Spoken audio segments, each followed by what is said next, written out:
Hola a todos y bienvenidos a este blog con la Fundación Rafael del Pino, Economía Global, en el que hablamos con regularidad sobre distintos temas que están candentes en todo el tema, en todo lo que tiene que ver con la economía. Si no podíamos hacer otra cosa más que hablar de lo que es el tema que está copando todos los medios de comunicación en este tiempo, que es la epidemia del coronavirus, impacto económico y riesgos y oportunidades, ¿no? Lo primero que debemos hacer, por supuesto, es lamentar el fallecimiento de todos los que han muerto y tener nuestros pensamientos con las familias y los fallecidos. Pero aquí estamos para hablar de economía. Vamos a hablar de economía y de este tipo de elementos. ¿Qué es lo que suele pasar con epidemias de este tipo? La primera epidemia que suele aparecer, había un artículo en el Wall Street Journal muy interesante, es el virus del gasto público. Rápidamente, ante una epidemia o una crisis sanitaria de corto plazo o lo que sea, inmediatamente viene gente a introducir lo que les apetece. Uno, por supuesto, el proteccionismo. Cerremos las fronteras, dejemos de consumir de otros países, los extranjeros fuera, cerremos las puertas, ¿no? Las puertas de la economía, cerremos las ciudades. Segundo, la salvación. Como hay un impacto económico, entonces va a aparecer el gobierno y va a gastar mucho más en muchas más cosas, de manera que evite el ciclo económico. Vamos a ver primero qué es lo que ocurre con este tipo de epidemias. La historia nos demuestra, uno, que desde la mal llamada fiebre española hasta el día de hoy, no solamente estas epidemias duran cada vez menos, sino que además la solución, la cura y el número de personas fallecidas por este tipo de epidemias aparece mucho más rápido y además se soluciona mucho más rápido. ¿De acuerdo?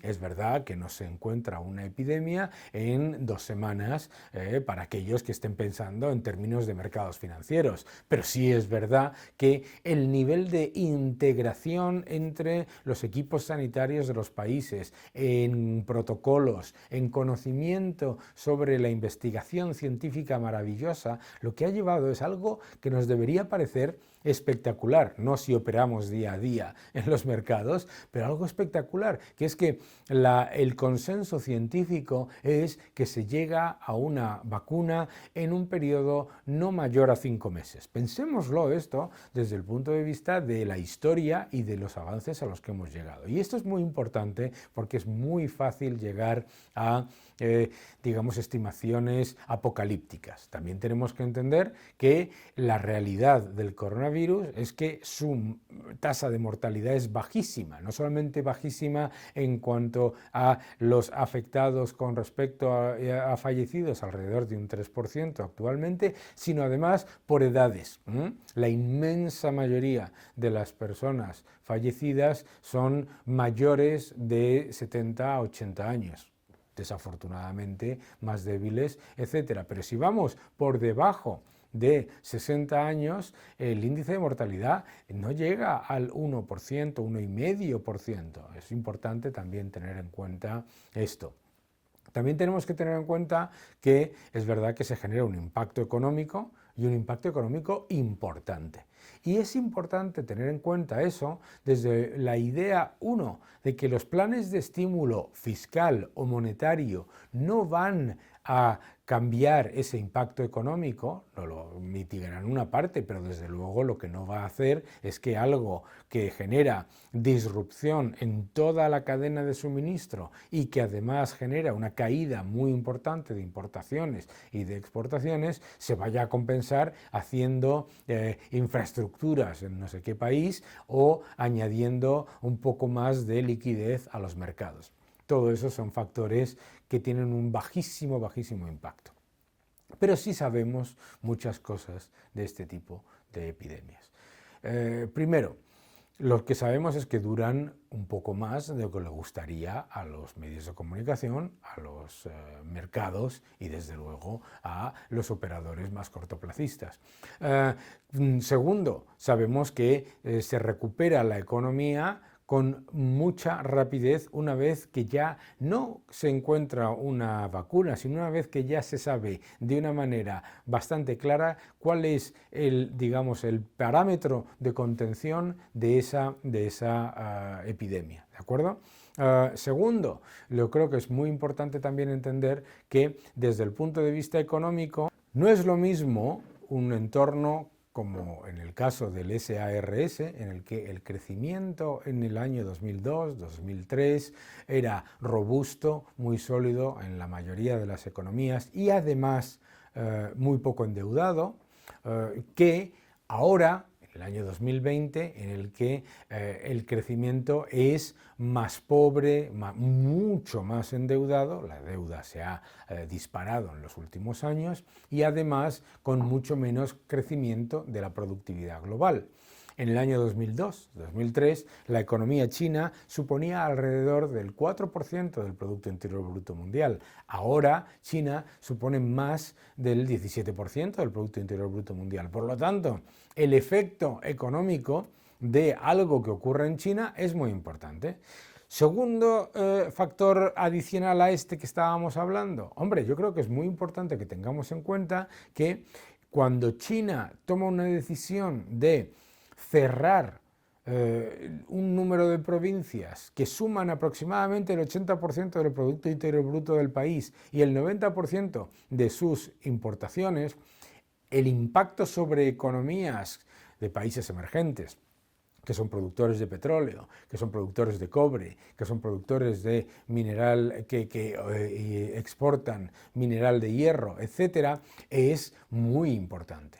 La propia estimación de Platts y de S&P, de Standard & Poor's, que sobre el impacto en la demanda de petróleo es alrededor de 1 millón de barriles al día para el año 2020. ¿Vale? Entonces, ¿qué debemos tener en cuenta? Lo que debemos tener en cuenta es ¿impacto económico? Sí. ¿Impacto económico superior al estimado inicialmente? Claramente. ¿Un periodo más largo? También. Pero no debemos caer en el error de pensar que esto se vaya a convertir en un cataclismo o en un gran factor de, no ya de desaceleración, sino de crisis mundial. Lo importante, por lo tanto, si miramos estimaciones de crecimiento mundial, es muy probable pues, que el crecimiento de China, en vez de ser un 6%, sea alrededor del 5 y pico por ciento, más o menos. Es muy probable que el crecimiento mundial caiga por debajo del 2%.